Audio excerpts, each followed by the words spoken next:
Dito po kami ngayon sa Maragondon, Real Quezon. Mainit po ang panahon pero malamig po ang simoy ng hangin. Kaya tama-tama po ito sa aming pamamasyal. At dahil 2 PM na po, maghahanap naman kami ngayon ng aming makakainan.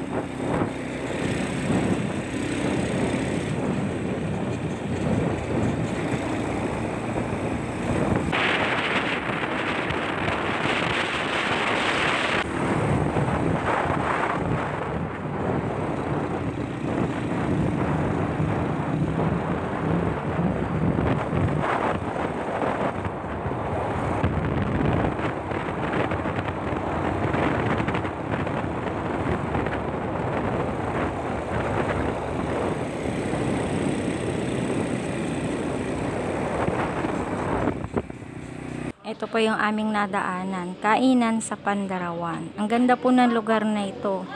Tahimik po at malamig ang simoy ng hangin. Maganda rin po ang view sa baba. Kitang-kita po ang mga nyugan.